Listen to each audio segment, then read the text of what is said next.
Desde o início da colonização, o povo daqui foi impedido de falar. Porque a mídia tem essa lógica de mercado. Nós estamos falando principalmente no Brasil. Qual que é a base do jornalismo? Qual que é a base da comunicação? A gente sabe que esse jovem, ele fica condicionado à grande mídia. A comunicação, ela em si, faz parte dos direitos humanos. Que é o jornalismo, uma ferramenta de transformação da sociedade. A gente não quer mais as mídias tradicionais contando uma história. Comunicadores populares, sujeitos ativos da sua própria história. É uma coisa distante, sacou? A TV de um celular ali fazendo ao vivo no Facebook. E liberdade de expressão não é, e nunca foi o direito de falar o que quer, só, de expressar aquilo que vem à cabeça. O direito, a liberdade de expressão é o direito de falar e ser ouvido.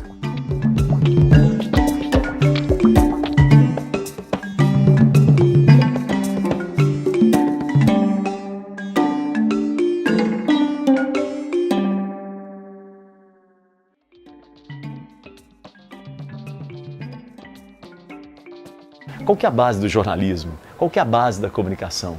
É utilidade pública, é levar cidadania para as pessoas, seus direitos e seus deveres. Muitos dos nossos direitos a gente fica sabendo e luta por eles através de reportagens, de programas de rádio, de televisão, de notícias.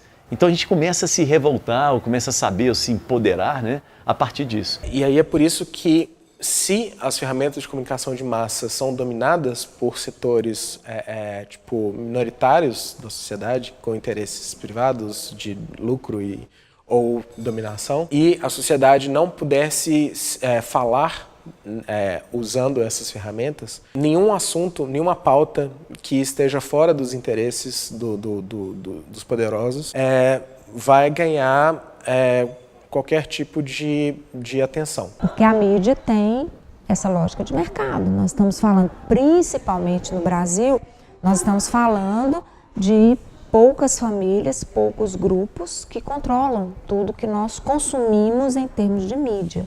A comunicação, ela em si, faz parte dos direitos humanos. A liberdade de expressão, ela é o 19º artigo da Declaração Universal dos Direitos Humanos, Então, a liberdade de expressão e o direito à comunicação, ele se configura mesmo como um direito humano. Se a comunicação é um direito humano, as pessoas não estão tendo acesso à comunicação, de fato, As pessoas não estão tendo acesso a uma comunicação plural, a uma comunicação que traz a diversidade, a uma informação que traga ali várias vozes. Porque se eu, dia após dia, eu estou pautado por uma voz determinada, eu não sei, na verdade, eu tenho um recorte do real. Eu não tenho o que de fato está ocorrendo. Eu tenho uma visão. Isso precisa ficar claro, há visões que estão sendo trabalhadas como se fossem notícia pura, o que não existe.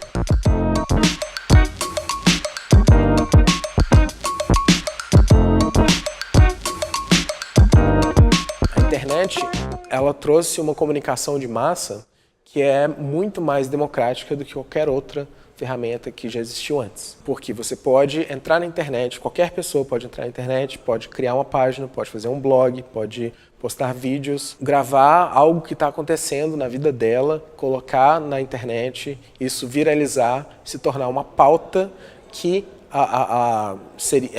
que os jornais, as TVs não se sentiriam confortáveis por seus interesses em veicular, mas que elas acabam não conseguindo mais ignorar porque tem um interesse público muito grande já acontecendo na internet. E que a gente tenha condições de não ser apenas consumidores de informação, mas também a gente ser sujeito produtor, de informação, de conteúdo, e a gente intervir, inclusive, contra essa desigualdade, essa injustiça que existe no mundo. É muito importante a gente lembrar que liberdade de expressão não é, e nunca foi o direito de falar o que quer, só, de expressar aquilo que vem à cabeça.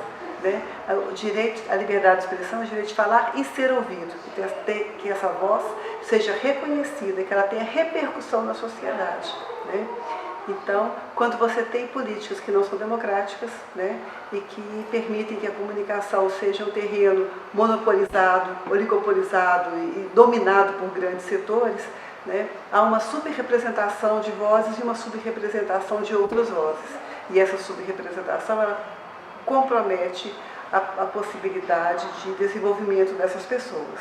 A ordem mundial, tanto privada quanto pública, não consegue lidar com as novas ferramentas de comunicação que a internet e a tecnologia dos celulares trouxe para a mão de todo mundo, onde todo mundo pode ser produtor de informação e de conteúdo, e isso virou uma economia própria. A gente está num momento da história da internet de liberdade temporária, onde esse discurso social consegue quebrar as barreiras do poder. Hoje ficou muito focado nisso. Sempre existiu, mas não com o tratamento que é dado hoje, que é em função disso, do novo modelo da comunicação, um modelo baseado nas redes sociais, na internet, e que vive e sobrevive de clique, né? Dessa propagação da notícia. Então, às vezes, perde um pouco esse caráter que é o mais importante, que é o jornalismo, uma ferramenta de transformação da sociedade. A gente chega num impasse, porque a sociedade não está preparada para lidar com os fake news, e quanto mais a sociedade depender das próprias instituições que promovem, financiam e produzem os fake news, que são instituições, são grupos de interesses privados ou grupos, e o fake news governamental sempre existiu. Pela própria forma, né, que isso se estabelece na prática, existe um limitador, né? Por exemplo, grandes corporações, grandes empresas que hoje gerenciam as redes sociais, elas operam a partir, né, da lógica dos algoritmos ou outras ferramentas que eles têm, né, para restringir o acesso amplo para a difusão, né, de conteúdo.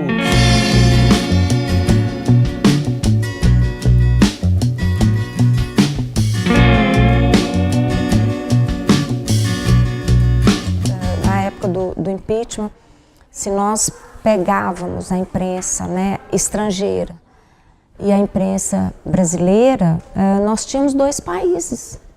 Dois países eram retratados ali, não parecia o mesmo país, né? Dada a diferença, né, do recorte, do enquadramento, do que as vozes traziam, né? Então isso é muito significativo, isso é muito importante, né? Acho que é essencial que tenhamos essa discussão e que as pessoas tenham acesso a isso, né? E a gente está vivendo uma segunda parte do golpe agora com esse presidente Lula. Então, essa tarefa da gente se envolver com a comunicação e os direitos humanos, porque eles estão sendo violados no Brasil, está ocorrendo um retrocesso em áreas trabalhistas, nas áreas sociais, e a gente só vê isso acontecer, não dá, né? Então, uma frente de resistência é a comunicação.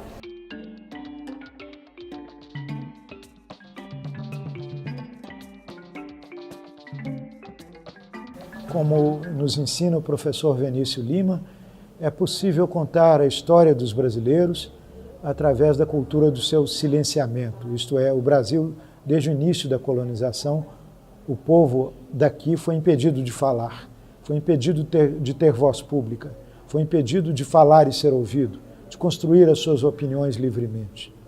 Então, desde o início, os índios, os escravos negros, as mulheres, os trabalhadores e até hoje continuam impedidos, impossibilitados de exercer livremente o seu direito de voz numa opinião pública democrática. Então, esse curso vem exatamente trabalhar na direção de romper esta continuidade histórica. Para pautar como que os diversos temas de direitos humanos surgem na mídia de forma geral. Como que as mulheres são retratadas, como que a questão LGBT aparece, como que a questão da pessoa idosa. e provocar o comprometimento do maior número possível de comunicadores, para que eles tenham essa visão popular e comprometida mesmo com os direitos humanos, que pode tanto nos ajudar a melhorar como sociedade, como Estado e mesmo como país. Ao articular a luta pela democratização da mídia, ao formar mais comunicadores, nós fortalecemos justamente nossa capacidade de aumentar e continuar nossa denúncia contra a mídia de massa, enfiando nós na brecha de enfraquecimento que esse sistema já está vivendo. Nós precisamos aumentar as denúncias, a liberdade de expressão, nós precisamos aumentar todos os descuidos e os erros que estão sendo cometidos por uma mídia que não pauta devidamente os assuntos. A comunicação deixou de ser um adjetivo numa sociedade autoritária como a nossa para ser um protagonista fundamental. E com isso é importante tanto aumentar a nossa capacidade de fazer crítica da comunicação hegemônica, como ter capacidade de construir alternativas populares. A disputa da compreensão do mundo e a disputa das formas de se organizar a sociedade passam necessariamente pela comunicação social. E esse curso e essa capacidade de levar essas discussões a todos os comunicadores populares de Minas Gerais é fundamental nesse momento político.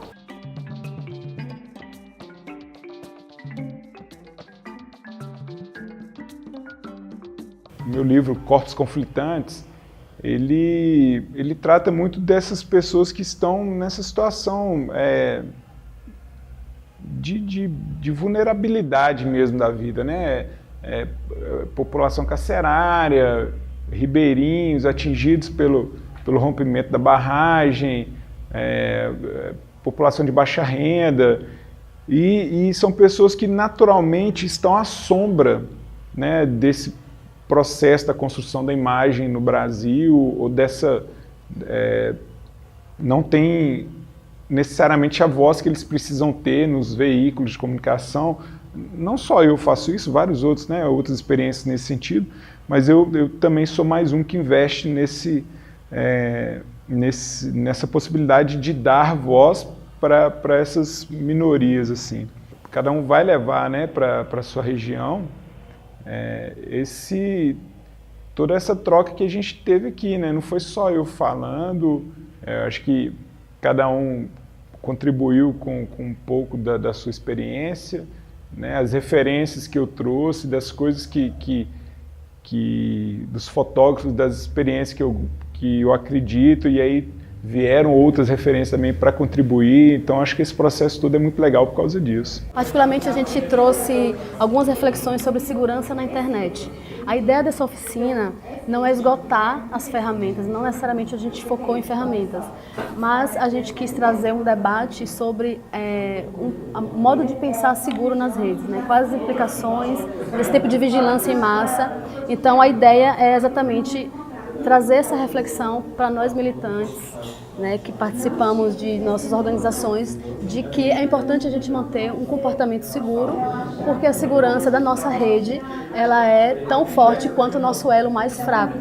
Veio aqui falar sobre o rádio, que tem um papel muito importante para estabelecer a comunicação popular, a comunicação mais próxima, mais didática, para falar de problemas do cotidiano, e hoje o rádio exerce um papel para além do dial, né? A gente tem rádio web, a gente tem spot, a gente pode se comunicar de forma mais democrática no rádio também, e a gente trouxe esses formatos possíveis, as formas que a gente pode fazer para se comunicar e para multiplicar essa comunicação que a gente quer. O mais interessante dele é que primeiro a gente tenta construir com as pessoas que nós somos mais do que espectadores, né, do que essa arte hoje está colocada pra gente, que a gente só assiste o que a comunicação nos traz e a gente assiste como espectador. E o Teatro do Oprimido ele tem uma potência muito grande, ele tem uma força de nos transformar, da gente passar de espectadores para espectatores. E o espectador é justamente isso, né? Você ter uma problemática, uma situação, e você ter força e ter consciência, sobretudo, de que você pode transformar essa ação. E além disso, o Teatro do Oprimido também ele é muito interessante porque além da gente se descobrir sujeitos da transformação, entender que a gente pode mudar a realidade que a gente está, inclusive, a gente pode, com o que a gente conhece dos jogos, que são a base do Teatro do Oprimido, a gente pode multiplicar esses jogos. E esse que é o mais interessante, a gente multiplica esse conhecimento no nosso território, na escola, na comunidade, no bairro, e a multiplicação e a união, né, gente, a gente consegue fazer a transformação. Por exemplo, o curso que a gente fez, que teve as oficinas do Teatro do Oprimido, da produção de faixas, lambes, assim, são métodos de comunicação que aproximam muito o nosso projeto de quem a ele deve servir, entendeu? Que é o povo, assim. Então eu acho que nesse sentido, assim, esses cursos que a gente faz dessa comunicação popular, assim, ela é muito interessante porque a partir dessas ferramentas a gente consegue organizar o povo. A gente consegue chegar no povo e falar assim, olha, para você se organizar, para você transformar a realidade de onde você vive, você não precisa de muito dinheiro, por exemplo. Você apenas pode reunir pessoas que estejam interessadas no mesmo assunto e a partir disso você pode desenvolver técnicas que dialogam com o povo. Sobre as ruas, não aquela estética que todo mundo já conhece de canais de televisão como TV Globo, Record, SBT, mas uma outra visão, uma visão que humaniza a rua, que mostra que quem está na rua é o povo. E a gente acredita que é muito, muito, muito importante trazer isso para esse curso, porque esse curso não é só para a gente formar as pessoas, mas para que essas pessoas que a gente está auxiliando, né, a formação na comunicação, eles consigam absorver tudo isso e também se tornarem formadores e passar a formar outras pessoas para a gente conseguir disseminar essa forma de comunicação, esse novo método de comunicação. Nós da Mídia Ninja, a gente acredita que todo mundo tem que saber fazer comunicação e a gente só vai conseguir fazer isso se a gente trabalhar em rede, fazer um trabalho colaborativo, onde a gente consegue trocar figurinha, trocar conhecimentos para que todas as mídias de todos os coletivos, movimentos, os coletivos progressistas, né, de todo o pensamento progressista consiga produzir essa comunicação e mudar essa narrativa hegemônica que existe, que é o que a gente está fazendo, que a Mídia Ninja faz, que é a nossa guerra narrativa nas ruas e nas redes. Principalmente a galera da comunidade, que a gente sabe que essa formação não chega lá. Ela fica muito privada no âmbito acadêmico, no âmbito burguês da sociedade como um todo. E o nosso papel, fazendo essa formação, é levar esse conteúdo para essa galera que não tem acesso historicamente falando. Porque no coletivo a gente já reconhece que, tipo assim, pra gente que é morador, periférico, etc., e a notícia que chega é a notícia das mídias hegemônicas, que é aí Globo, SBT, Band, é sempre a notícia que nos ataca, né? Que fala que o bairro é violento, que faz aquela questão da xenofobia. Até de quem mora aqui para quem mora no centro, para quem mora no centro mora aqui. É sempre essa questão assim. Esse pessoal aqui, a gente já fez isso. Se a gente convidar eles para uma roda de conversa, tipo, eles próprios, tô no 9º ano, já tem crítica a fazer para a mídia hegemônica, sacou? Que é aquela mídia que tá na TV.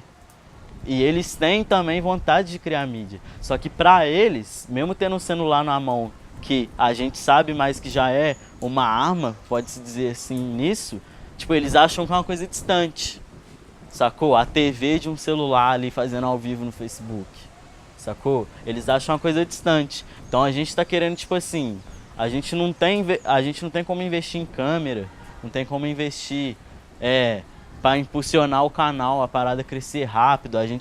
É muito difícil aqui a gente conseguir uma concessão do governo para a rádio de novo. A gente do coletivo vê essa mídia de internet, essa mídia que está crescendo agora, essa mídia popular, como um jeito mesmo da gente fugir dessa questão da mídia hegemônica, que é aquela questão do nós por nós, a gente fazendo nossa própria notícia. Se tiver algum acontecimento importante no bairro, vir aqui tirar foto e gravar. Consegue, se acontecer alguma coisa, até que seja fora do bairro, a gente quiser trazer para cá, a gente vai lá, grava, tira foto. Então, tipo assim, esse modo de comunicação que eu acho mais interessante, porque nos foi tirado da rádio, que tipo, o bairro todo ouvia, e como aqui é alto, a rádio pegava, dizem eles que estavam na época, tipo, coisa de 60%, 80% da cidade. O jornalismo popular, ele tem ajudado muito com a educação, né? a gente, com a experiência do Brasil de Fato, tem percebido que muitos professores e professoras pegam matérias que a gente faz e usam isso em sala de aula com os estudantes, no ensino médio, no ensino fundamental. E a gente sabe que é porque o jornalismo popular que a gente faz, né, que os comunicadores populares fazem, ele traz os temas de uma forma, com uma linguagem acessível e não trata os temas de uma forma superficial. A gente procura investigar, a gente procura aprofundar o tema, mas também procura trazer isso de uma forma mais cotidiana. E no Brasil, de fato, isso se concretizou, assim, né? E ainda mais também essa questão de entender como que a comunicação em si já é um direito, né? Como que essa pauta da democratização da comunicação é importante, né? Que é isso, a gente tem acesso à saúde pública, à educação pública, mas não tem acesso à comunicação pública, né? Ainda tem um acesso muito escasso à comunicação, né? Então o objetivo dele é trazer à tona essas pautas e essas vozes que são silenciadas nos outros meios de comunicação, nos meios de comunicação comercial, né? Então a questão dos trabalhadores, dos marginalizados, a questão racial, da diversidade, a gente sempre tenta traz essas pautas e o nosso enfoque é essas pautas justamente nessa contraposição, né? Porque essas pessoas elas não têm vozes nesse modelo de oligopólio da comunicação, né? Então a gente vem para dar voz para esse pessoal. Que a gente fez uma época uma série de matérias denunciando um hospital que fraudava o SUS e atrapalhava muito a vida do cidadão, porque tinha, por exemplo, um grupo de consultas de mamografia baseado no histórico de casos de câncer da região. O hospital público tinha direito a fazer tantas mamografias. O hospital ia lá e fraudava. E isso foi uma coisa, até que a denúncia chegou, a gente fez uma super matéria, o hospital foi suspenso, perdeu o direito de atuar pelo SUS, tudo foi glosado. Então é uma coisa que redundou no benefício para a população, né? Evitou um mal maior, que é uma coisa tão importante como é a saúde, né? A gente sabe que a gente levando essa tecnologia para lá, esse tipo de informação, a gente pode ampliar os horizontes dos meninos, das meninas, enfim, dos moradores das quebradas, podendo criar meios de tirá-los do crime, de impedir que o crime chegue a eles. Então, quando você emprega em desenvolvimento, tecnologia e leva ela para as áreas de risco, você está evitando que esses jovens, que essas crianças, elas se envolvam em tretas, ou seja, comunicação. Para finalizar, nós é pesado, então aqui eu já te dou um papo daquele naipe, nós já manda um improvisado. Tu é pesado, você tá ciente, ninguém é inocente, na quebrada é sagaz. Comunicação é tipo objetivo, já bota na mente, já fecha com a linha. É na função daquele naipe, eu já te dou um papo, fecha zumbi e Dandara tá do lado. Salve é nós. O grande desafio é levar para a juventude marginalizada, a juventude que está nas periferias, não só do Grande Montes Claros, mas todo o norte de Minas, um espaço de inclusão, de fazer com que essa juventude também faça parte do processo de comunicação e que seja protagonista da sua própria realidade. A gente sabe que esse jovem ele fica condicionado à grande mídia e que espaços como esses servem para que esses jovens também possam se empoderar e possam também ser comunicadores populares, sujeitos ativos da sua própria história. Você vê assim, igual você vai fazer um trampo lá A gente fez um trampo na cadeia não é nem cadeia, né? No Centro de Internação do Menor. Aí as pessoas perguntam como é que você consegue trabalhar com esse menino não ouve nada. Não é que ele não ouve, é a linguagem que está sendo falada com ele, né? Então assim, você tem que saber falar a linguagem dele para você realmente conseguir acessar ele e passar a informação que pode fazer uma mudança na vida dele. Não é uma informação, uma técnica que é passada para o povo de uma maneira assim, né? Que a gente não vê isso na escola. E é uma coisa que perpassa por arte, uma coisa que perpassa por você conseguir registrar sua história, conseguir registrar seu povo. Então tá na cultura da pessoa. Não só da pessoa, mas da comunidade que a pessoa está inserida. E esses movimentos que estão aqui, eles estão inseridos em comunidades. Então, conseguir compartilhar essas técnicas com eles é também conseguir criar condição concreta para eles contarem sua própria história, que é meio um pouco da comunicação popular, né? A gente não quer mais as mídias tradicionais contando uma história. A gente não acredita que exista imparcialidade em qualquer mídia, em qualquer fato que se conte, em qualquer informação que se passe, porque sempre vai estar embutido ou um ponto de vista pessoal ou coletivo da pessoa, de alguma maneira, nem que seja por omissão.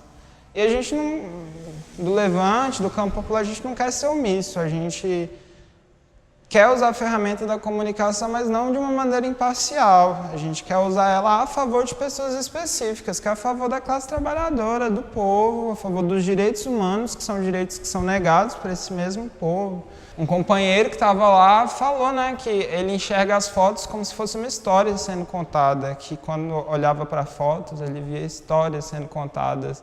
E é louco quando uma pessoa não sabe fotografar, quando a pessoa nunca teve oportunidade, é como se ela não tivesse como contar a sua própria história. Mas eu acho que o fato de ter uma oficina sobre comunicação ou ter uma oficina de técnica fotográfica não vai garantir os direitos, não vai necessariamente garantir que os direitos humanos das pessoas sejam respeitados e garantidos, né? Mas eu acredito que é parte do processo. Eu acredito que é uma ferramenta que pode ser utilizada para a gente conseguir garantir esses direitos, mas que sozinho por si só não vai resolver. Eu acredito na organização popular como uma maneira de apontar soluções, né, para a falta de direitos humanos, para garantir esses direitos humanos. Assim. Se a gente tivesse espaço, se a gente tivesse o espaço que os oligopólios de comunicação têm, acho que a gente diria que esse espaço é nosso, que é o povo ocupar, que aquilo é um direito nosso, que é o nosso lugar ali, né? Não é que aquilo é nosso, não sei como dizer isso, mas acho que é isso o principal que a gente diria, assim. Ocupem, venham, que é nosso, né?